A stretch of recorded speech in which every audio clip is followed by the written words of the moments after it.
नमस्कार, आप लोग का ऑल इंडिया स्टडी में स्वागत है। तो आइए आज हम पढ़ेंगे एसएसटी यूपी टेट में पूछे जाने वाले महत्वपूर्ण प्रश्न। आज चैप्टर नंबर 1 पढ़ेंगे, प्राचीन भारत का पहला चैप्टर सिंधु घाटी सभ्यता। तो आइए हम प्रश्न नंबर 1 देखते हैं। प्रश्न नंबर 1 है, सिंधु घाटी सभ्यता का प्रमुख नगर कौन था? तो देखिए, जो सिंधु घाटी सभ्यता का जो प्रमुख नगर था वह मोहनजोदड़ो था, ठीक ना। तो इसका सही जवाब हो जाएगा मोहनजोदड़ो। और जो मोहनजोदड़ो था, यहाँ से जो था सिंधु घाटी सभ्यता का ये सबसे बड़ा और विकसित नगर था, ठीक ना। यहाँ से महान स्नानागार ही मिला था, ठीक ना। कहाँ से स्नानागार मिला था? मोहनजोदड़ो से, ठीक ना। ग्रेट बात माने नहाना, ठीक ना। ग्रेट माने महान, ठीक। तो इसका सही जवाब ऑप्शन नंबर बी हो जाएगा। अगला क्वेश्चन देखेंगे। प्रश्न नंबर 2 है, सिंधु घाटी सभ्यता किस नदी के किनारे विकसित हुई? तो देखिए, जो सिंधु घाटी सभ्यता है वह सिंधु नदी के किनारे विकसित हुई, ठीक ना। तो इसका सही जवाब हो जाएगा ऑप्शन नंबर सी। यह सभ्यता मुख्य रूप से सिंधु नदी और उसकी सहायक नदियों के किनारे ही विकसित हुई है, ठीक ना। तो इसलिए इसको सिंधु सभ्यता के नाम दिया गया है। अगला क्वेश्चन देखेंगे, प्रश्न नंबर 3। सिंधु घाटी सभ्यता का काल माना जाता है। तो देखिए, सिंधु घाटी का सभ्यता का जो काल माना जाता है कब से कब तक था? यह लगभग 2500 ईसा पूर्व से 1750 ईसा पूर्व के बीच में माना जाता है, ठीक ना। तो इसका सही जवाब क्या हो जाएगा? ऑप्शन नंबर बी हो जाएगा, 2500 ईसा पूर्व से 1750 ईसा पूर्व। अगला क्वेश्चन देखेंगे, प्रश्न नंबर 4। महान स्नानागार कहाँ से प्राप्त हुआ? अभी हम बताए हैं कहाँ से प्राप्त हुआ, मोहनजोदड़ो से, ठीक ना। तो इसका सही जवाब हो जाएगा ऑप्शन नंबर डी, मोहनजोदड़ो। ये जो महान स्नानागार था मोहनजोदड़ो से ही मिला है, जो क्या है कि धार्मिक अनुष्ठानों के लिए प्रयोग होता था, ठीक ना। किसके लिए प्रयोग होता था? धार्मिक अनुष्ठानों के लिए प्रयोग होता था। अगला क्वेश्चन देखेंगे, प्रश्न नंबर 5। सिंधु घाटी सभ्यता की लिपि कैसी थी? तो देखिए, सिंधु घाटी सभ्यता की जो लिपि थी वह सही से पढ़ी नहीं गई, ठीक ना, क्योंकि वह चित्रात्मक थी, चित्र के द्वारा बनाई गई थी लिपि, इसलिए सही से वह पूरी तरह से पढ़ी नहीं जा सकती थी, ठीक ना। तो इसका सही जवाब क्या हो जाएगा? चित्रात्मक। तो ऑप्शन नंबर सी करेक्ट हो जाएगा। अगला देख लेते हैं, प्रश्न नंबर 6। सिंधु सभ्यता की खोज किसने की? तो देखिए, जो सिंधु सभ्यता की जो खोज की है, ठीक ना, वो यहाँ पर दयाराम साहनी भी किए हैं, ठीक ना। दयाराम साहनी भी किए हैं, आर.डी. बनर्जी भी किए हैं, जॉन मार्शल भी किए। तो इसका सही जवाब हो जाएगा उपरोक्त सभी। ऑप्शन नंबर डी करेक्ट हो जाएगा, क्योंकि जो हड़प्पा की खोज की थी वह दयाराम साहनी ने किए थे, ठीक है। मोहनजोदड़ो की जो खोज जो किए थे वह आर.डी. बनर्जी ने किए थे, और उसमें जो जॉन मार्शल है उसका उत्खनन का एक नेतृत्व किए थे, ठीक ना। तो इसलिए तीनों ऑप्शन सही हो जाएगा।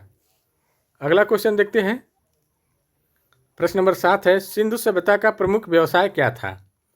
तो देखिए, सिंधु सभ्यता का जो सबसे प्रमुख व्यवसाय था वह कृषि वहाँ के लोग करते थे, ठीक ना। कृषि कर करके जो भी उत्पादन होता था उसको मेसोपोटामिया के रास्ते से व्यापार करते थे, ठीक ना। मेसोपोटामिया के रास्ते से जाकर के मेसोपोटामिया में इसका व्यापार करते थे। तो इसका सही जवाब क्या हो जाएगा? व्यापार और कृषि, ठीक ना। तो ऑप्शन नंबर बी हो जाएगा। अगला क्वेश्चन देखते हैं। प्रश्न नंबर 8 है, लोथल किस के लिए प्रसिद्ध है? तो देखिए, लोथल जो है यह बंदरगाह के लिए प्रसिद्ध है, ठीक ना। लोथल में क्या मिला है? प्राचीन बंदरगाह मिला है, जो समुद्री व्यापार का एक प्रमाण है। लोथल में क्या मिला है?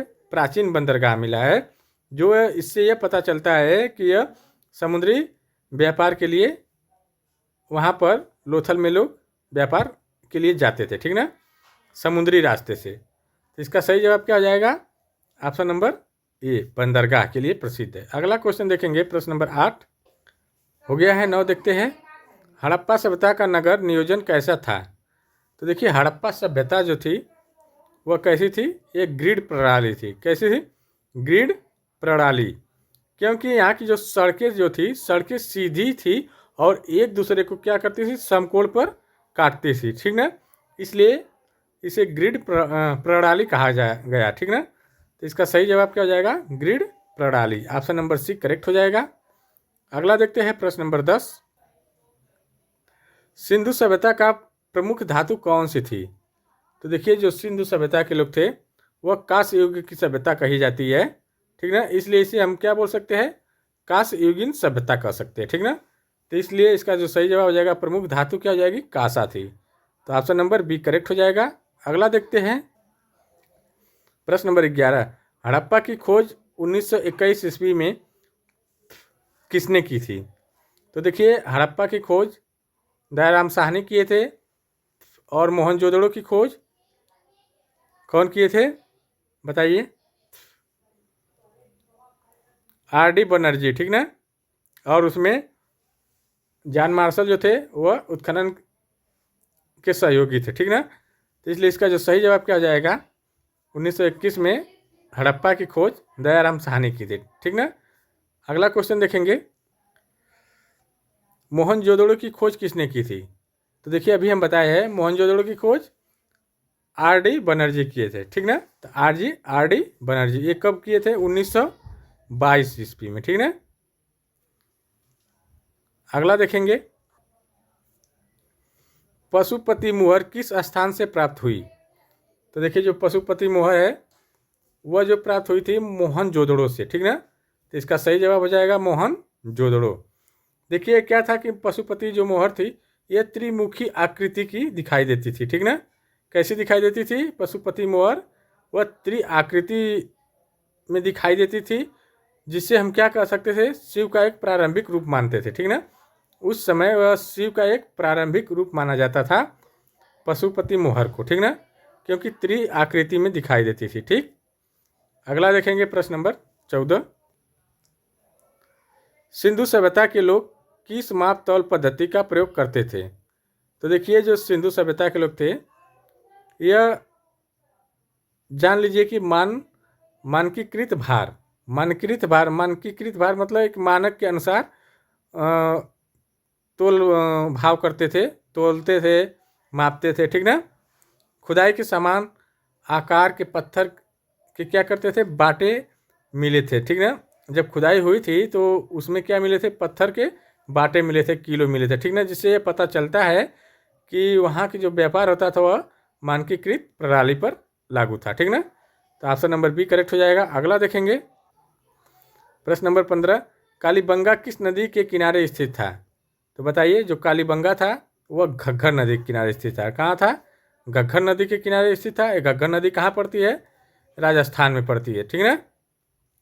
अगला क्वेश्चन देखेंगे, अब इस समय पता नहीं है कि नहीं है, उस समय कालीबंगा जो राजस्थान में घग्गर नदी के किनारे स्थित था, ठीक ना। अगला देखते हैं, लोथल किस राज्य में स्थित था? तो देखिए जो लोथल था वह गुजरात में था। कहाँ था? गुजरात में, ठीक ना। लोथल जो था गुजरात में स्थित था। गुजरात में एक प्राचीन गोदी प्राप्त हुई, ठीक ना, उसको बोलते हैं डकयार्ड। लोथल में ही क्या प्राप्त हुई थी? डकयार्ड प्राप्त हुई थी, ठीक ना। अगला देखते हैं प्रश्न नंबर 17। सिंधु सभ्यता के घरों की मुख्य विशेषता क्या थी? देखिए जो सिंधु सभ्यता के जो घर थे वह ईंटों के बने होते थे, पक्की ईंटों के, ठीक ना। तो इसका सही जवाब हो जाएगा ऑप्शन नंबर सी, ठीक ना। सभी घरों में जो स्नानागार और नालियाँ भी बनी हुई थी, पक्की ईंटों के घर बने थे और सभी घर में लगभग स्नानागार और नालियाँ भी बनी हुई थी सब सिंधु सभ्यता में, ठीक ना। अगला क्वेश्चन देखते हैं, प्रश्न नंबर 17 हो गया। 18 देखते हैं, सिंधु सभ्यता की अर्थव्यवस्था का आधार क्या था? तो देखिए जो सिंधु सभ्यता के जो अर्थव्यवस्था का प्रमुख आधार था वह कृषि था, ठीक ना। तो इसका सही जवाब हो जाएगा कृषि, क्योंकि कृषि करके लोग मेसोपोटामिया में जाकर व्यापार करते थे, ठीक ना। अगला क्वेश्चन देखेंगे, सिंधु सभ्यता का सबसे बड़ा नगर कौन सा माना जाता है। तो सबसे बड़ा जो नगर माना गया था वह मोहनजोदड़ो, ठीक ना। वह सुव्यवस्थित नगर माना जाता था, सबसे बड़ा और सुव्यवस्थित नगर माना जाता था, इसलिए मोहनजोदड़ो सही हो जाएगा। अगला क्वेश्चन देखते हैं, प्रश्न नंबर 20। सिंधु सभ्यता के पतन का एक प्रमुख कारण क्या माना जाता है?